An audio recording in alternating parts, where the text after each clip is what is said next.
Yeah. What you got? What you got, son? I drank spoiled almond milk today. That's how I started my day, so that was fun. Oh man, that sucks. That is. I didn't know. Well, she's like, well, why didn't you smell it? And I'm like, I did. It smelled like almond milk, but then when I drank it, it had the consistency of glue, and it was absolutely horrifying. It was. Oh my god, dude, that is. It was really good, and I looked at the expiration date and everything, and it was fine. I've had it for obviously too long, but it doesn't expire until like next month. But that's if it wasn't opened, I guess. But yes, so spoiled almond milk has the consistency of glue. So that's great. Gross. Yeah, that is gross. That is a very gross thing that happened to you. Like, what were you thinking I was gonna say? I don't know, man. Like, I've been seeing some weird body shit, or like weird blisters, and like. Oh, let me show you that. Hey man, you want to see this weird growth on my dick? You need to move the cheek. Yeah. This is Tommy. This is Jacob. This is Tommy and Jacob's mixtape.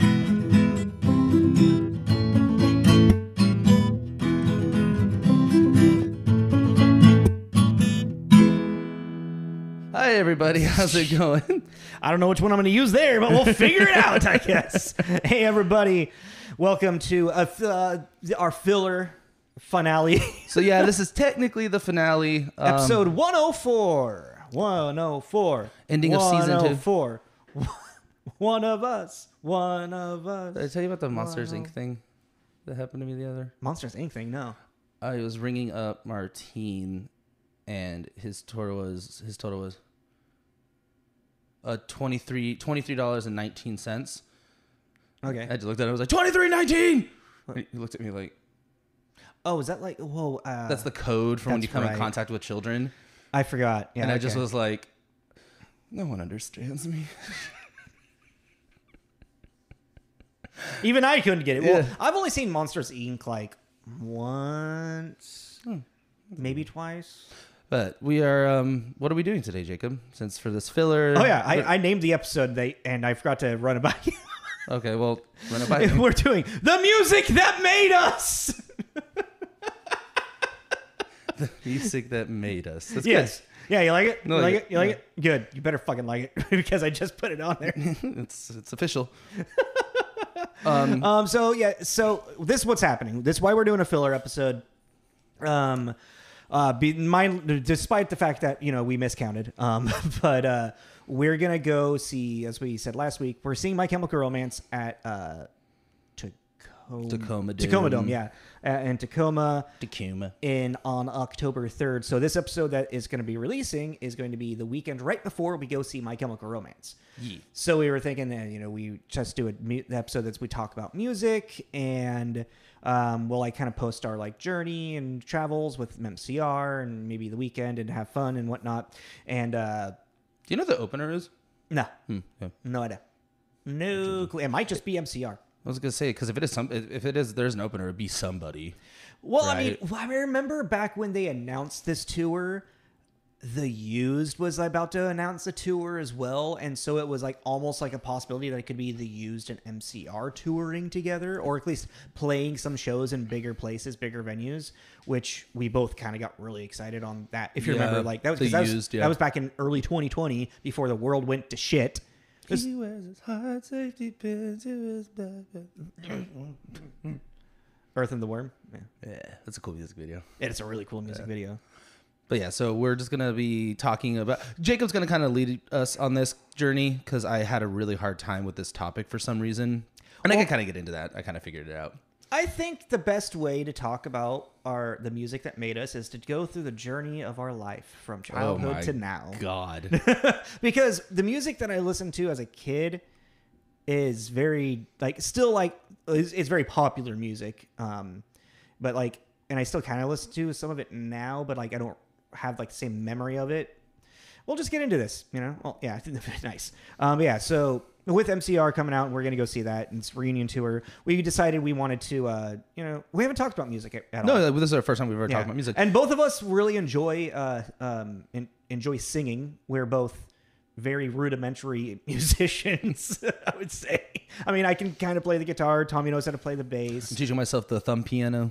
He bought me a ukulele a while ago that I forgot about I've been that. playing, trying to strum up a little bit better on that. Self-taught banjo that has gone missing. Oh, that's no good. I don't know where the hell it went. I do have like an electric piano in my apartment that I help to like. I use that more for like finding notes for singing and whatnot. I get like vocal score and like practice where I need to be with that. But I've tried to teach myself piano a couple of times. It's just, it's kind of hard. Piano's hard. It's a hard thing to self-teach yourself. Yeah, I mean, like everything I've self-taught myself bass, but even then I can't read music. Yeah, I just use tabs. Well, like when it comes to guitar, I generally use tabs or. I look up what the chords are, and since I actually know a semblance of like chord structure, I can find it. I can figure out a song through that. Last time I picked up a guitar was Last of Us Part 2. Oh, yeah. Did you do the guitar at the very, very end?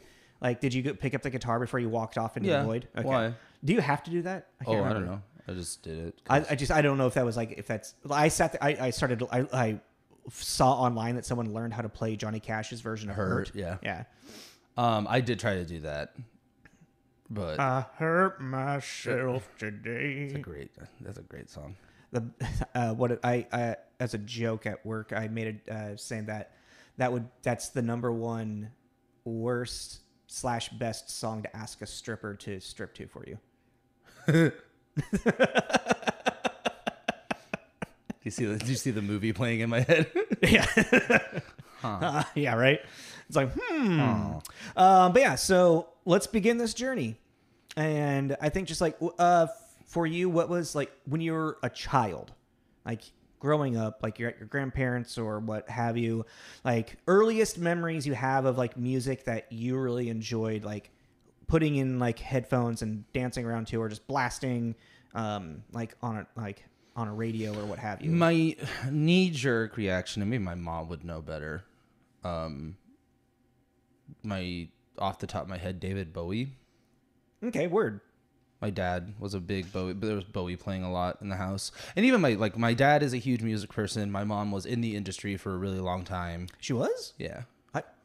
Have you told me this before? Well, her brother, Jimmy Webb. Oh, yeah. But yeah, my uncle is a songwriter, and his sister, my mother, also released an album. Bye Bye Pretty Birdie, I think is what it's called. What? How have you never brought this up to me before? I thought I have. I have it on vinyl. I mean, you've told. I know about your uncle, because there's that story. We won't get into that. You lying son of get the fuck out of my face. No, yeah, I didn't know that your mom also like. Is she a singer? She's a singer. Does she play any instruments or anything? Piano. Oh fuck! What? Yeah, we always had a piano in the house. Yeah. Mama Bear, what? Yeah. I'll show you your album after this. Yeah, fuck yeah. She is very very kind of like 70s, very sweet, soft-spoken voice. She has a really nice voice. Something like the Carpenters or? Yeah, kind of. I'll show it to you. You let me know what you think. But yeah, so I come from a musical family. My dad too has been a big influence with my music because he's listened to everything. Is your dad musically inclined too? Does he play an instrument or anything? I don't know if I know he did. Okay. Like in high school and stuff. Yeah, but he was in band. Yeah, like he was in band. Like I think he played some kind of brass, I think, and then the guitar and stuff. I was about to say like alto sax or something. Something like that. Yeah, fucking. Well, sax is technically a wind instrument. Nick, he was Nick Offerman. What's his name? Duke Silver. Oh, yeah. Secretly, he's Duke Silver. But yeah, my dad has always been really into music and listens to everything under the rainbow. And so I was really exposed to stuff. But I remember very distinctly being a kid at a crosswalk, and I was singing some David Bowie song, and the crosswalk person was like, "Is that David Bowie?" And I was like, "Yeah." And they were just really surprised about my age in singing David Bowie. About how old do you think you were? I had to be elementary school. Okay. Because crosswalk, I'm like... And I remember distinctly the intersection, so I was definitely in elementary school. I don't remember how old I was. So like I'm going a little bit farther back, even before like elementary school for me. That's what I can't remember. Well, I remember. I guess like a better way to start this would have been like, what music did your parents listen to that you then in return listened to? Because like my mom and dad, very stark different, but senses of musical taste. Mm-hmm. Like my dad was a metalhead, so like he also one of his favorite bands was also Queen. Queen's a good band. Yeah, I got a lot of Queen. He also really loved the band Rush. Ugh, I love Rush. I don't like Fuck Rush. You. Rush is so good. I can't stand Rush. I really can't. Anytime I Yeah, drives me nuts. Step into bass. Dude, they sent you those reels of the what such and so sounds like to non-fans. Yeah. There's a handful of those. Yeah. I think the best one is Primus because it's somebody just like slapping a weird funky bass groove with a Boomhauer from King of the Hill just talking. My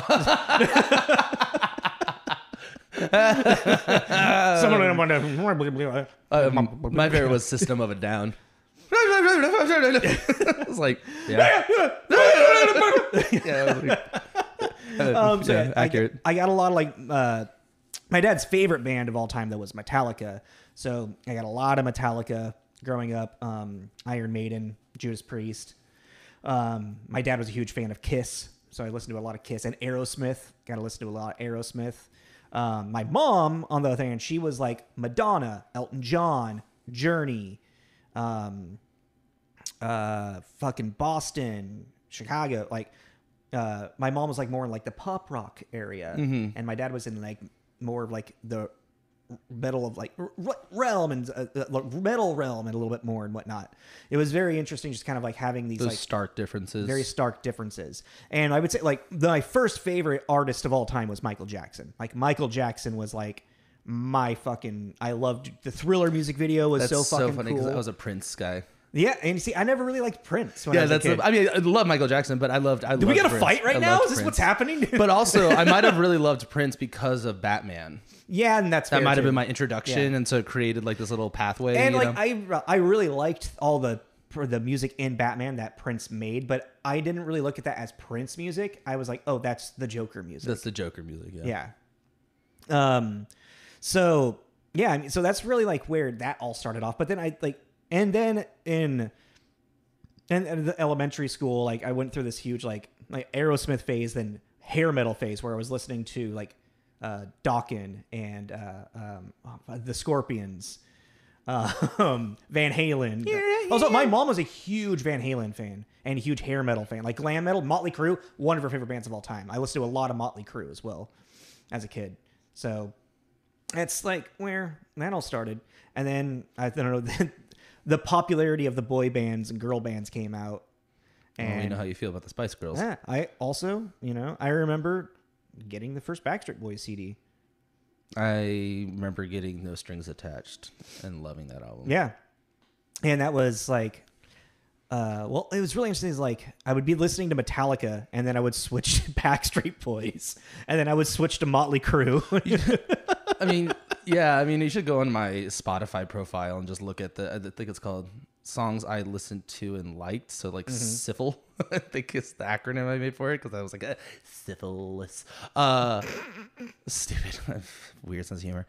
But yeah, if you go through that, because also what is kind of crazy about it too is that I have had Spotify since it came out, since it was like released. And I have this one playlist that I literally just add songs to I like. So you can see years, of my life through it. Interesting. So I didn't even see periods where I'm like, oh, this is when I was dating so-and-so because these are bands they really liked. And I heard a song from them and I add, you know what I mean? Like, okay. Like even this, it came on the drive. We went to Marysville yesterday to go get luggage for our trip. And Hollywood Undead came on. Whoa. And I was like, I forgot. I liked Hollywood Undead a lot back in the day. There was definitely middle school. Middle school, I was into rap. I forgot about that. I'm getting into hip hop now. Well, I was into like Juvenile and old little before the Lil Wayne we know today. There was Lil Wayne on Cash Money Records. I love you're saying little. Am I saying little? You're saying Little Wayne. I'm saying Lil Ain't. Oh, I am putting a little emphasis on that. Yeah. It's Lil Lil Wayne. Wayne. How do you like that Lil Wayne? You like his music? Lil Wayne. Lil whatever. Got you.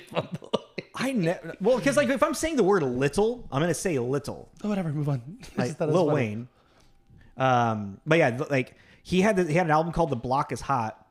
And I was super into Juvenile. The song "Back That Ass Up" was the thing, and then Eminem was like, oh yeah, I was super into Eminem. The Marshall Mathers LP was definitely like a huge thing for me. His first one. What rapper did the rock album? It was like a big. Are you talking about most recent one that did the punk rock album? No, this is years back. Who did that? I know Lil Wayne did. Yeah, right. Lil Wayne did one. Well, right? he started putting electric guitars back into rap music. Yeah. Okay, I remember that. Yeah, I remember that being a thing. Yeah, because Lil Wayne is influenced by a lot of rock music. Actually, I just don't think he's that good of an artist. Personally. Shots fired. No, I mean, he's had some of those at him actually. Jesus. By his own hand, actually.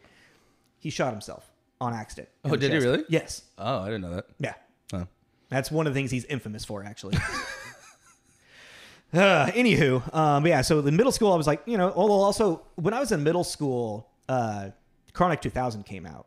And that was like the big reclaim to fame for Dr. Dre. Mm-hmm. And Snoop Dogg rising out of the ashes from the old Chronic. Why am I forgetting labels? What's the label? I can't remember. I feel, whatever. You got a computer in front of you. I don't want to lean over and blah, blah, blah. I'm trying not to touch the microphone as well. But yeah, the Chronic 2000 came out, and that's, had Forgot About Dre.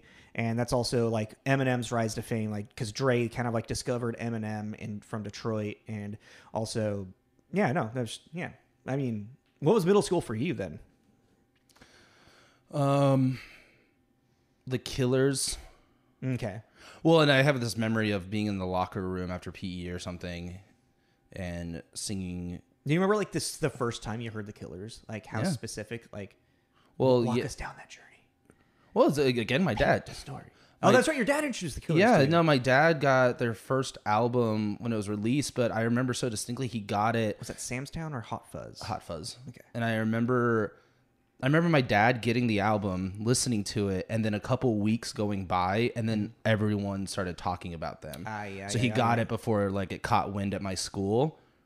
And I remember then it started playing I remember like hearing the album and then hearing it like on the radio and like had it before it was cool kind of feeling. Yeah. And then I was to this day still, I'm not super caught up with them anymore.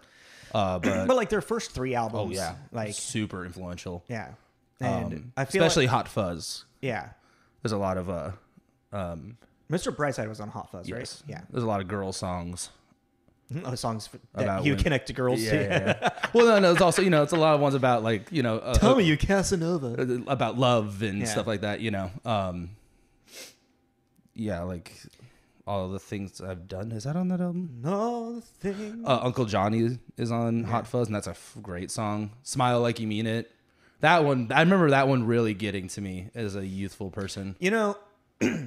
A weird thing about all of this music that I'm talking about is like, I think it was like when I started listening to rap is when I really started listening to lyrics more.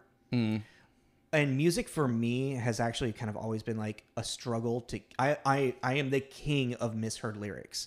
Yeah, you are.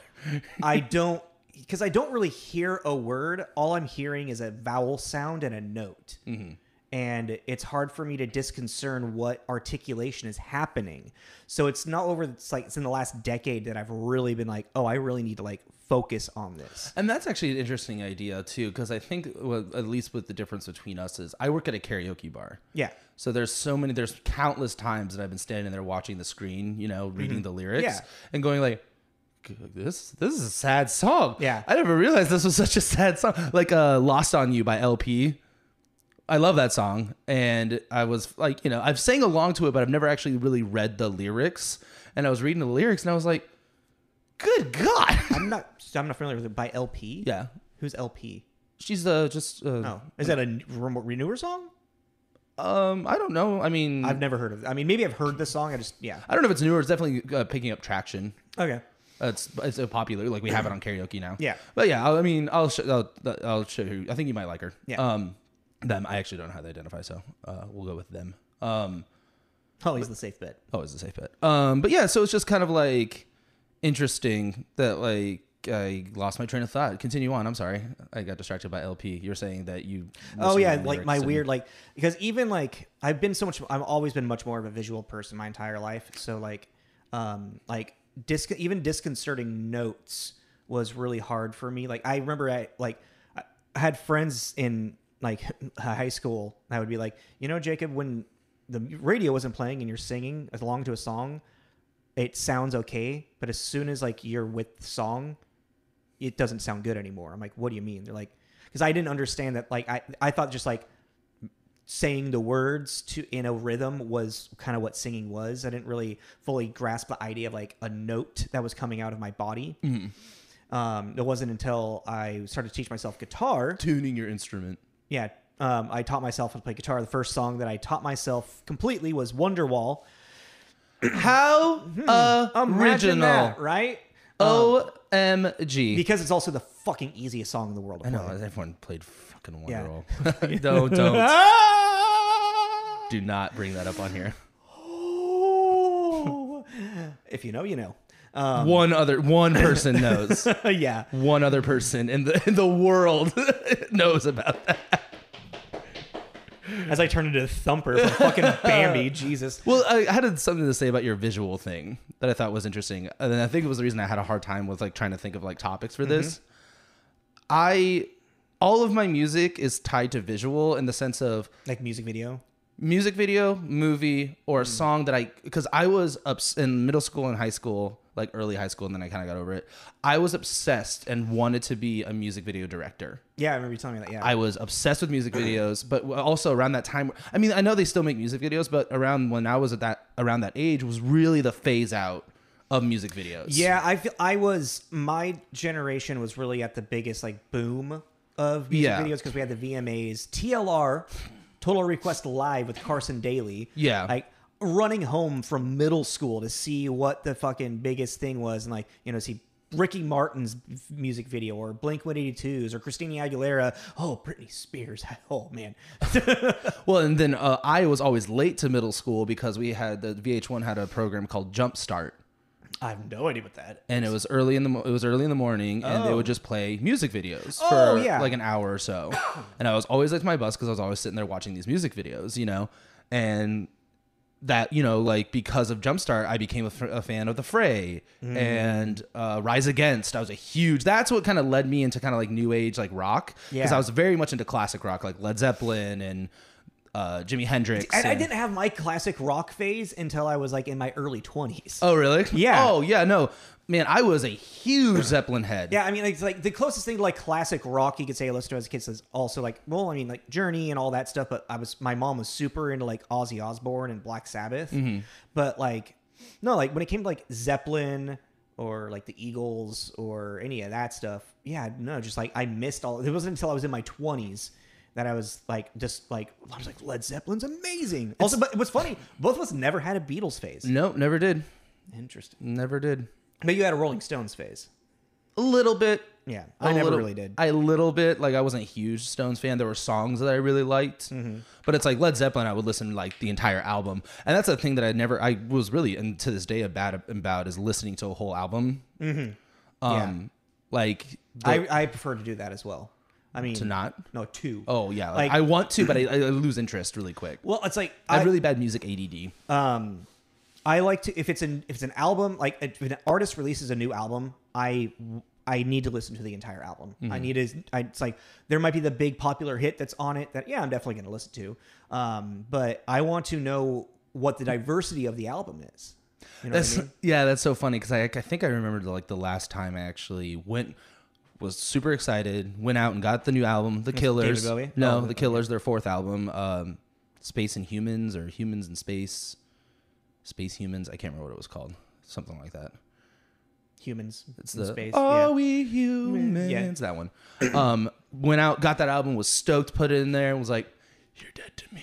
Oh, I see what you mean. Like the first album you bought where you're like, oh, I really don't like this. Oh, man. Because right before that, they had Sawdust, and Sawdust got really panned. But Sawdust was really interesting because it seemed like they were really trying stuff. Almost like, Beck. Beck always did something different. It really felt like this is really... Radiohead. Yeah, like this is really weird for the Killers, but it's cool because it's different. Yeah. And then they did Space Age, whatever the fuck. Oh, I think Space Age, yeah. Space Age.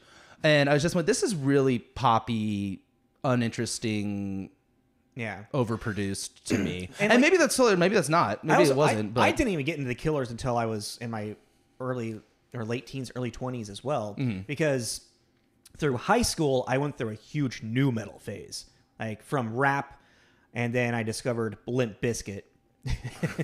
And Limp Bizkit changed my world with their angry music. And then like started listening, and that's like in high school I was pretty much just like listening to like Metallica, Limp Bizkit, Stained, Korn, Marilyn Manson, band called Seether I was really into. Rise Against, System of the Down. System of a Down was really up there for me. I remember this phase where I was really into like, what would you call Rise Against? They're like punk. They're They're more pop punk. They're not like old traditional punk. No, but they're not like entirely metal. No, I would say Rise Against generally is put as like a like pop punk, like how Offspring's pop punk. Okay, you know, Muse, which they're just kind of like pop rock. Yeah, a lot of the time. Well, but I also remember this phase where I was really into rock bands that were anti the system. Oh yeah, you know, Rage Against the Machine. Got into that phase, you know. Don't you see the bodies burning? You know, like I just remember that really being a thing. But also, I fell in love with Rise Against too because they had sick music videos. Okay, they had really cool music videos, and I really liked the lead singer because he wasn't the biggest guy, but he had this crazy. He's a crazy voice, but he's like kind of a very average looking Joe. But then he can just belt out these, you know, like. Give me up now, I can stand and just my like, own ground. I think he's in a supermarket for that one, and that was the thing too. Is I really loved simple music videos, you know. But yeah, if you came out with a song that was catchy and you had a cool music video, I was hooked. I was like, yeah. I mean, would that then convince you to like go want to buy the album, or was that kind of like you just really liked that song now? It would just become I really liked that song now. You see, I would get like it would be like a band that I would discover really like this song, this music video, and I'm like, now I need to get their entire discography and listen to everything, and see if I would like them in entirety or not. Well, you know, like, yeah, but you know also how like I'm like really good at recounting like movie scenes. Yeah, I can see a movie once and I can pretty much tell you like. Yeah, your quotes on it are really good. Well, yeah, well then also like what happens, and it's the same thing with the music videos. I can recount music videos for pretty much any song I've like seen the video for. Like I'm like I know exactly what that video was, and I think it's because I said I really wanted to be a music video director, but now it's dead. Not necessarily. I know it's still there, but it's just not it's not really so much of a thing anymore. And I wonder if that's also like because it's the era of streaming.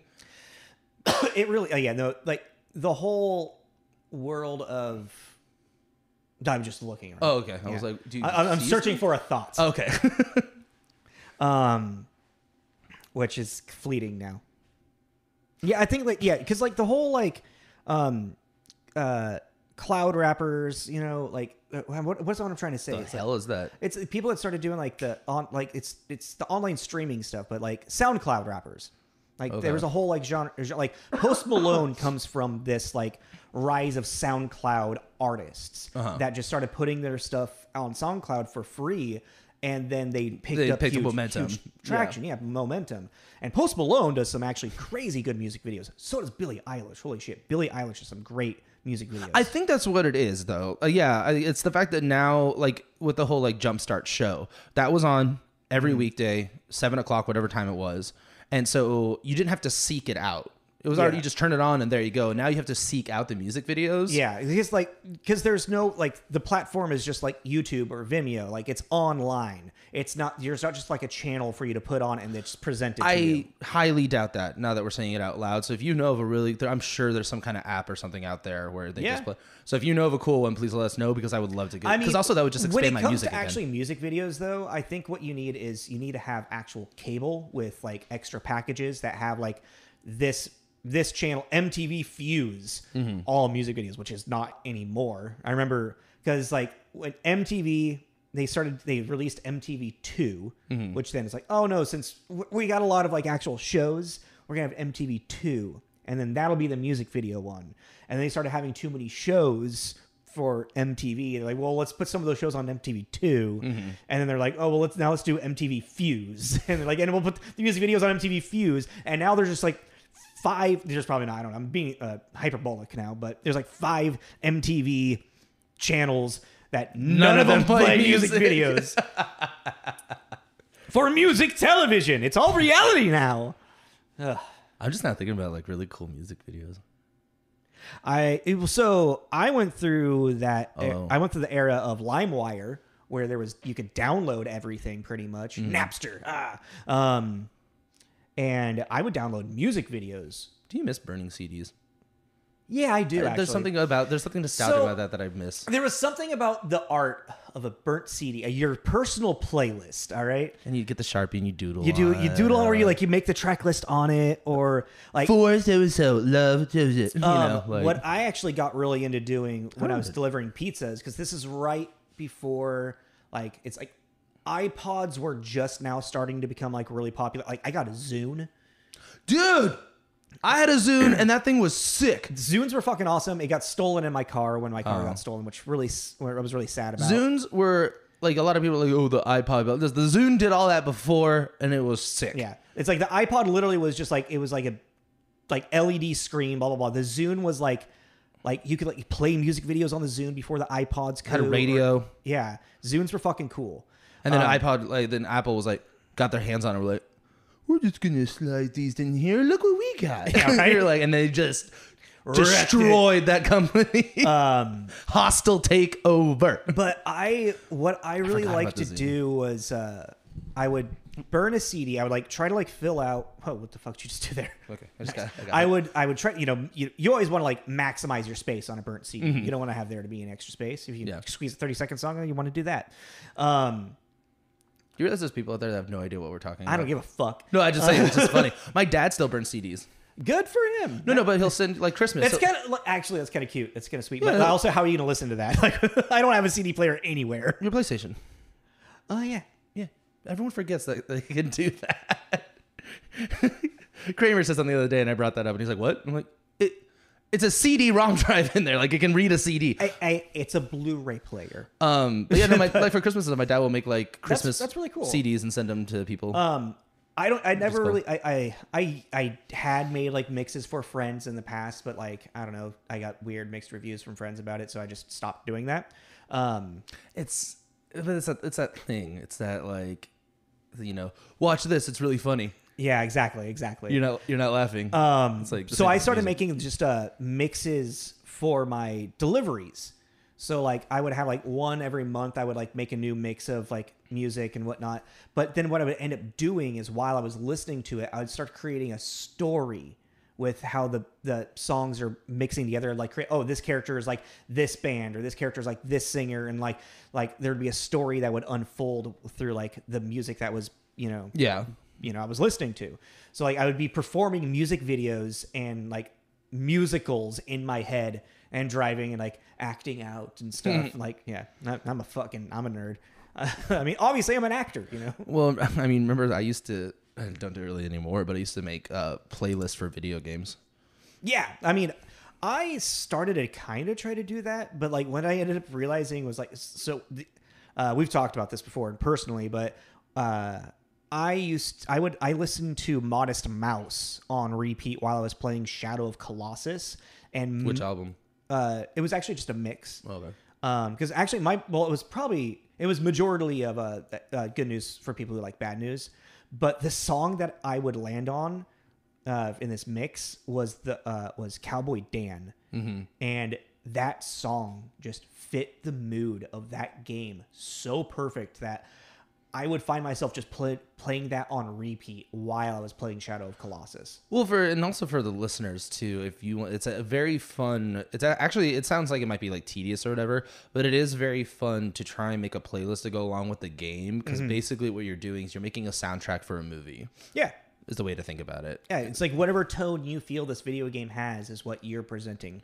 Yeah, or living in that. You're living in that tone, that world. Example.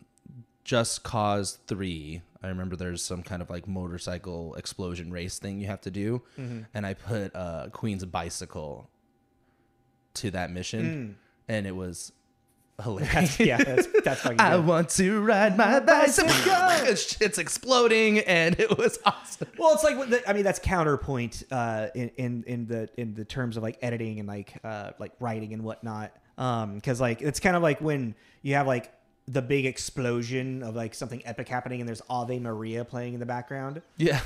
So. Ave Maria! Yeah.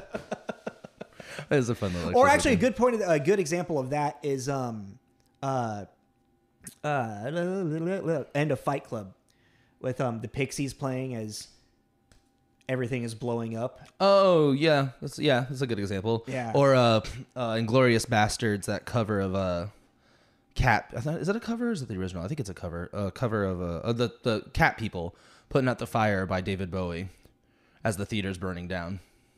Putting out the fire with gasoline. Oh yeah. I was like, that was cool. That's like kind of like more. That's like on the nose, but like not counterpoint. You know what I mean? Yeah, no, totally. But it's just like, no, it's like good. No, it's like it makes it an iconic scene. Like I'm pretty sure. Yeah, that's a cover. But yeah. Man, are we off topic? No, we're just talking. We're just talking about music. Kind of turned in like music and the visual. Well, I mean, because we started talking about music videos and like my association with music, because because I'm so much more visual. So like the idea of like the phonation, I guess, of like everything was very hard for me to wrap my head around. And like once I started once I started learning how to play the guitar, that probably helped. I started, because then I could actually differentiate notes. Like I remember when I first started playing the guitar, I couldn't like hear a difference between half steps most of the time. Like I'd have to go like a complete like full like note or like note and a half higher. Be like, okay, now I'm starting to hear that difference between those notes. I don't think that I knew I could sing until I came here. Well, I went to karaoke.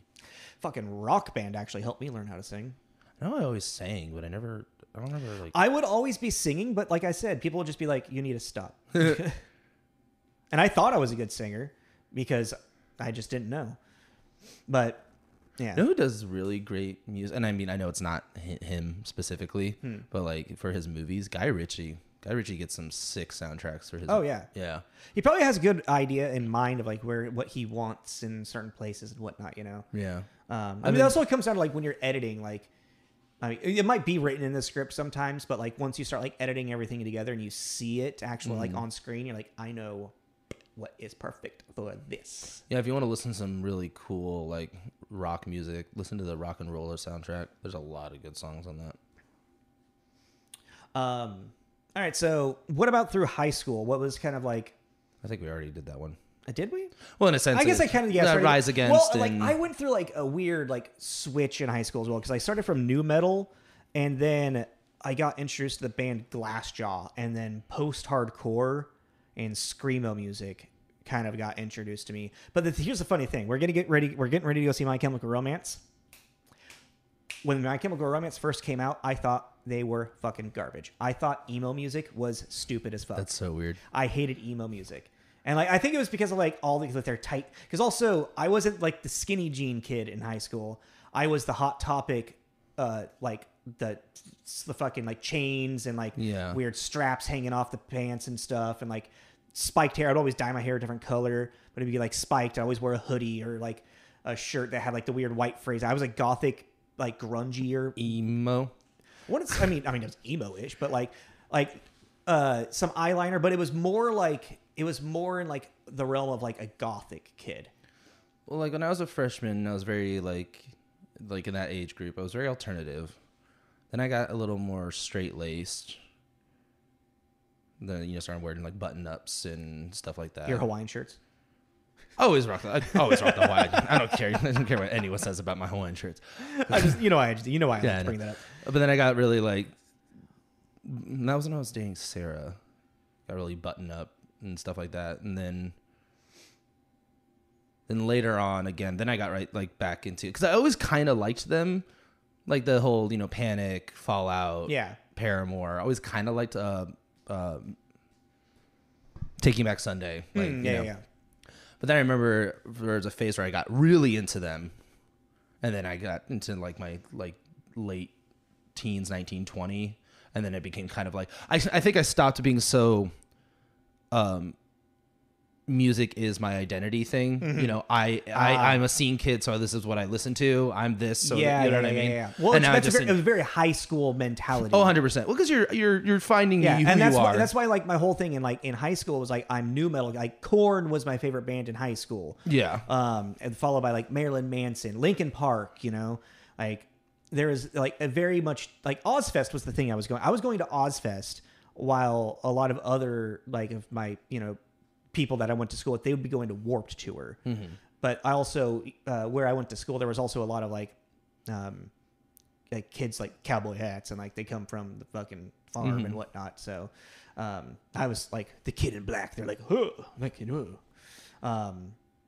but like I wouldn't say it wasn't until like it was actually just after high school when my ex-girlfriend introduced me to My Chemical Romance, and because my only thought from them was I'm Not Okay, which I thought it was like, that's just pop trash top.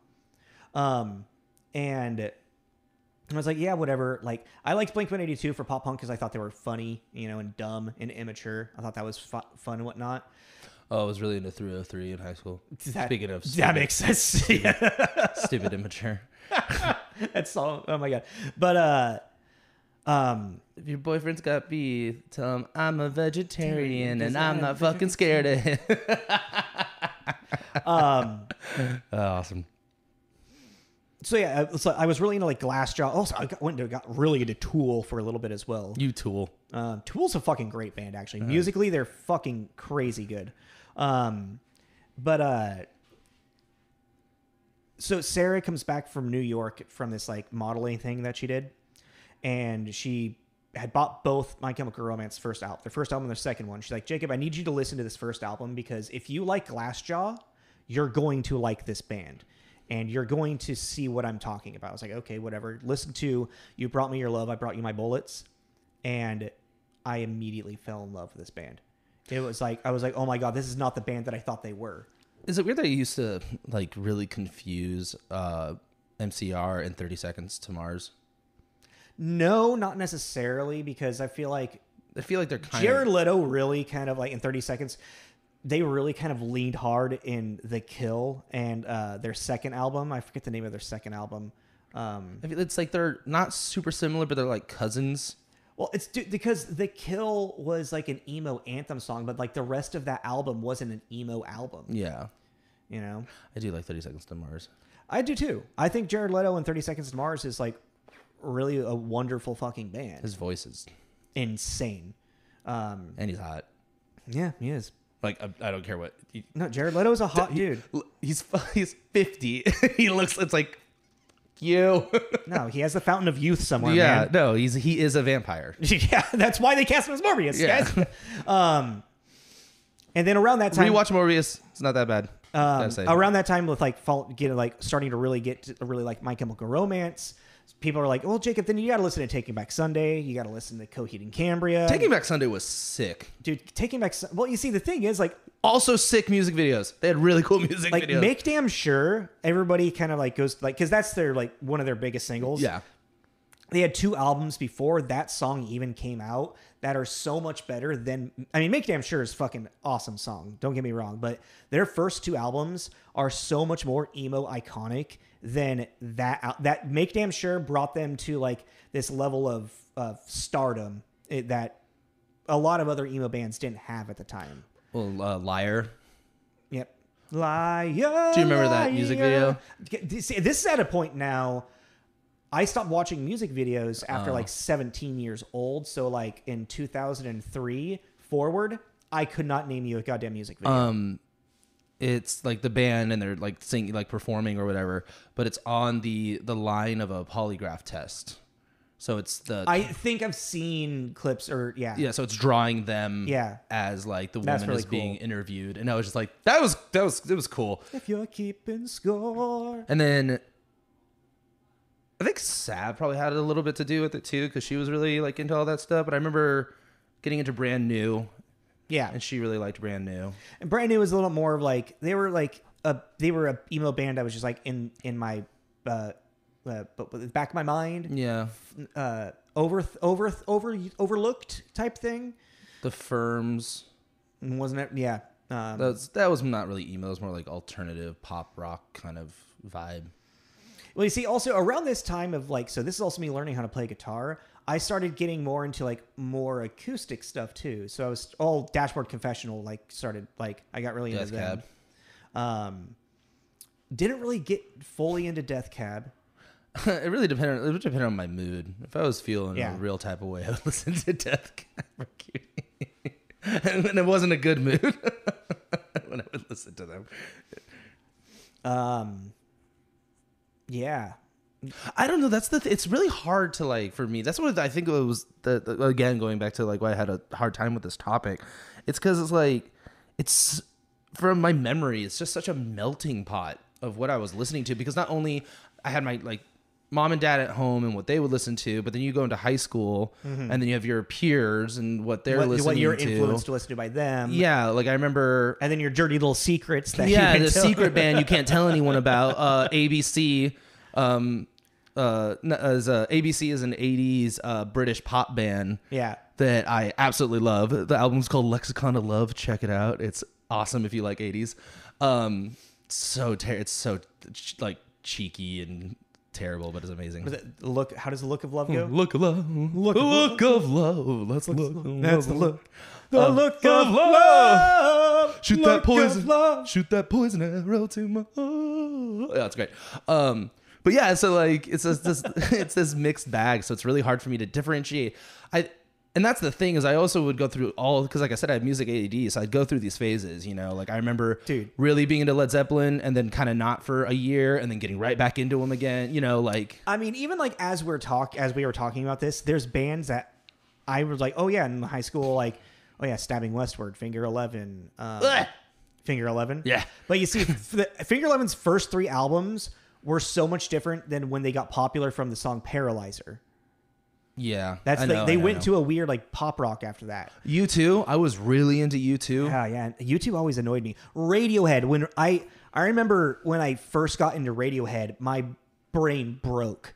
I was like, I didn't realize that music could it was because I was like 16, 17. I do remember getting In Rainbows and being like, well, it was. Wait, is that Radiohead? Yeah, that's Radiohead. It was the Bends and the song Fake Plastic Trees. I don't know that album. That's their second album because Pablo Honey, the Bends, and then OK Computer. Okay, I know OK Computer. OK Computer is like one of their most popular ones. And obviously you got Pablo Honey, which is kind of known because of Creep. But the Bends has like Street Spirit Fade Away, High and Dry. Wait, maybe that's on OK Computer. But I remember listening to the Bends and being like, I didn't realize that music that wasn't metalish or had like screaming like that could evoke emotion in me. Mm-hmm. And that album I was like so moved by. I got into them for In Rainbows because also In Rainbows was just a very experimental and strange album. It's really weird. Yeah. It's cool. And see oh my god, I used to actually know their fucking discography really well. So it was like Pablo Honey, the Bends, OK Computer, Hail to the Thief, then Kid A. Hail to the Thief. I don't remember. Those two and then In Rainbows. I'm wondering why I used to like U2 so much. I mean, I know my because Bono was so cool, man.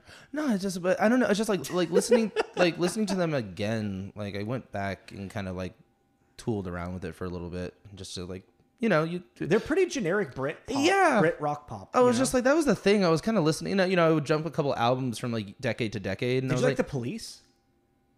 Sting and the Police.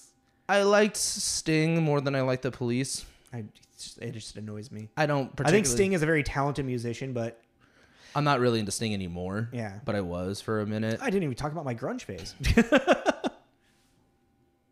My grunge phase was mixed in with the Panic at the Disco. That makes sense, yeah. Thing.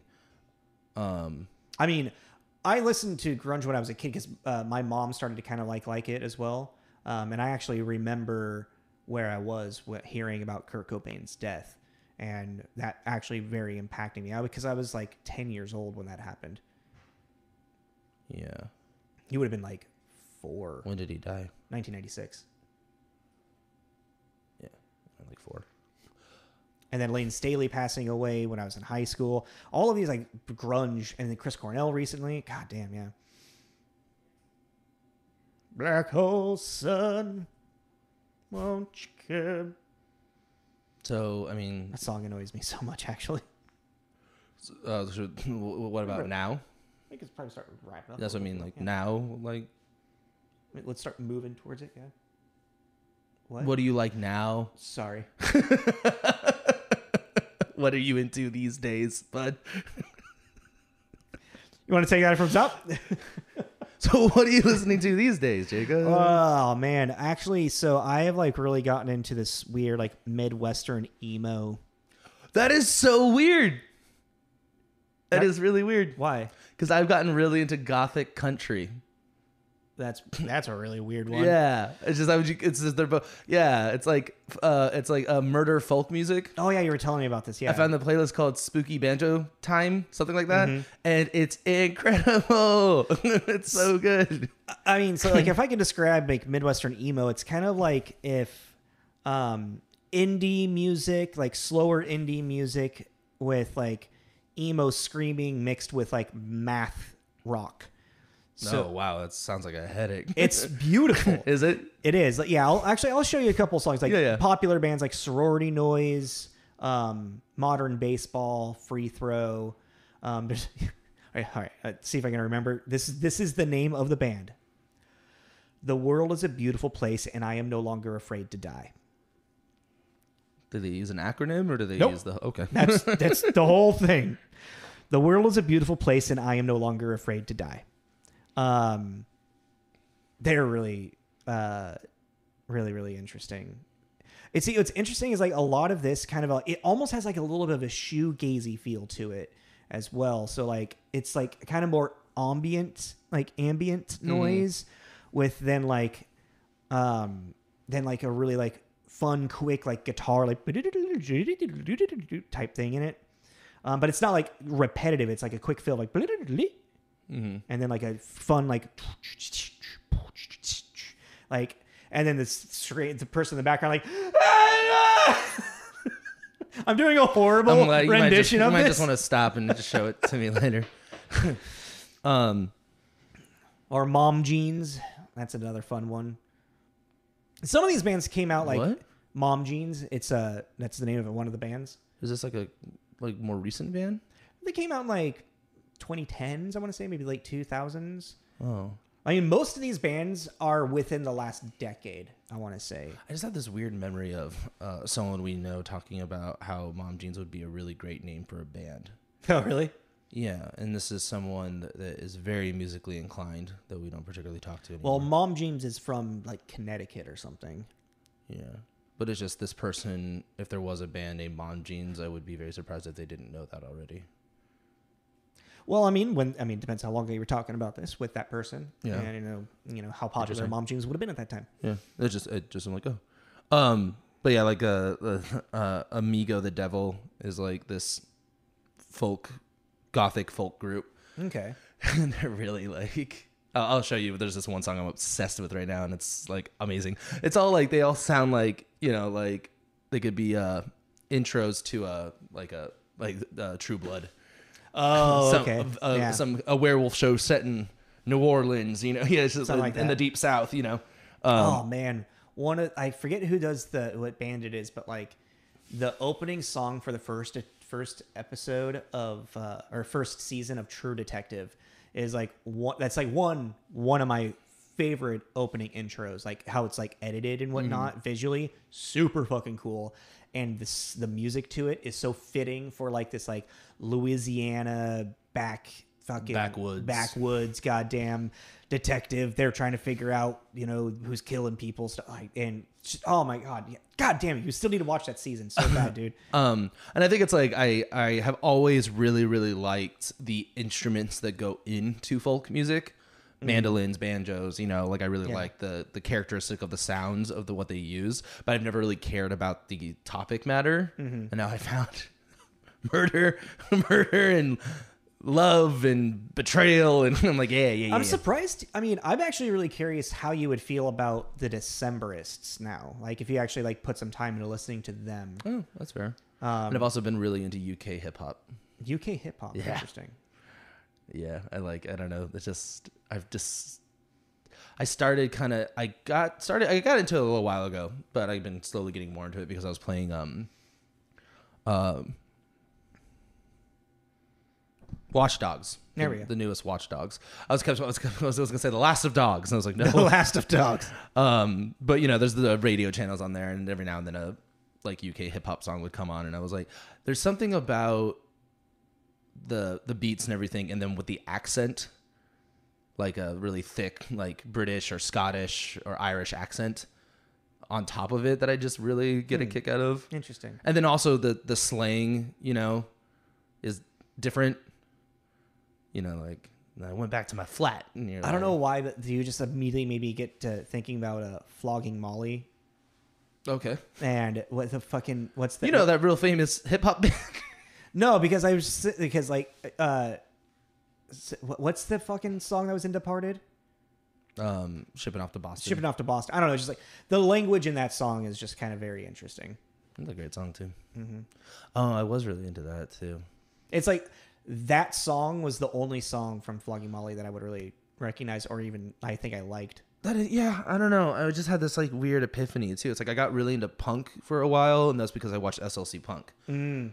So like old school punk. Yeah. Like I got really into old school like the Clash punk. And yeah. Oh my Iggy god. Pop. That's what's so crazy about this conversation is that gets the gears turning. There's one. I was a huge Clash, which is so weird now because I really don't like ska, and Clash is not ska, but there are it is kind of like ska took a lot of elements from the like that type of punk and kind of ran with it. That's what I was gonna say. Like there's elements in the Clash. It's like the Clash is like the blueprint for like having like trumpets and having all these other instruments in it, but they didn't overdo it. Ska just really overdoes it for me, but I like the little hints of it in the Clash songs. Fucking horrible band name, Cherry Poppin' Daddies. Oh my, yeah, that's a great song though. Yeah, what song was that? Do you remember? This is Zoot Suit Riot. Yeah, Zoot Suit Riot. Throw back a bottle of beer. Oh, I was really into the Stray Cats too. I liked them a lot. Stray Cat. No, I really liked No Doubt. No Doubt started out as a ska band more than anything. Mm-hmm. Yeah. Oh yeah. Dude, yeah, Tragic Kingdom. That album's like up there for me. Is like one of my favorite albums of all time. Actually, I haven't listened to that in a minute. I kind of want to listen to that now. Man, I forgot. I want to listen to the Clash now. I haven't listened to the Clash. Guns of Brixton. It's probably like my favorite song. When they got your front door, how you gonna? I think this is starting to turn into just like now a memory, like a walk down memory lane too much. Not fully, a little bit. Yeah, I think it's time we could probably start. Yeah. This was actually fun because we learned about each other. Yeah, we learned. Just had a conversation and you were all privy to it. What? I said we were just having a conversation and you were all privy to it. What do you mean privy? Like, you're talking about people listening. Yeah, the people listening. Oh, okay. Yeah, I thought you were talking to me. I was like, what was I privy about? What are you trying to say? Those fighting words?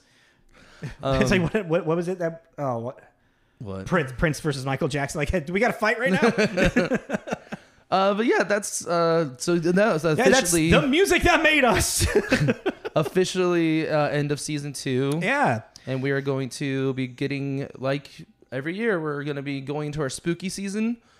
Do we want to announce what it is, or do we want to say that? Let's just do what we're. So we, in celebration of it will be coming out. Are you talking about this one or the next one? No, hold on. I'm thinking like, oh yeah. So this will be coming out. This one's coming out the 30th. Yeah. Oh yeah. So it should be out by then. We're the first. So next week we're going to be reviewing Hocus Pocus. Mm-hmm. And the new one will be out by then too. Yes. So actually, I think the new one comes out technically in our recording time in a couple of days. Okay. Yeah. But yeah, so we thought it'd be fun since the sequel's coming out to do the original and see how it aged. And we're gonna stick it up with another kitty family friendly horror movie. What we're gonna do this year is we're basically doing a 2-parter. We're gonna start off with the part 1 is gonna be like kid friendly spooky movies that we feel that you could show your kids and they might get a kick out of them, and just see how they age. And then we're gonna lean as they get closer to Halloween into more like actual like horror movies. Yeah. And we're thinking we're gonna do like a remake block, 2 remakes, one that I haven't seen and one we both seen that we both remember liking. Yes. But when we get closer, we'll go ahead and iron. It'd be really cool if we can find like one that you haven't seen and one that I haven't seen. Yeah, that's what I was hoping. Cool. Let's see. I mean, we could still maybe do that, but I've also watched a lot of fucking remakes. So yeah, we both watched a lot of horror movies. So that's the problem. Yeah. All right. So yeah, like, subscribe. Go ahead and if you want to message us, as we always say, we're more than welcome. Yeah. Give us the comments, messages. Tell us what you like. Follow us, Instagram. If you want to get the episode early, we're trying to figure out more content we can put on Patreon. Yeah, because again, we are self-supported podcasts, so everything that we do here has come in from just viewers like you. Yeah. Listeners like you. Listeners. Yeah, sorry. Not viewers yet. We're working on that. All right, well, yeah, thanks for listening. This is Tommy. This is Jacob. This is Tommy and Jacob's Mixtape. All right, bye, y'all. I wanted to sing something else. Whatever.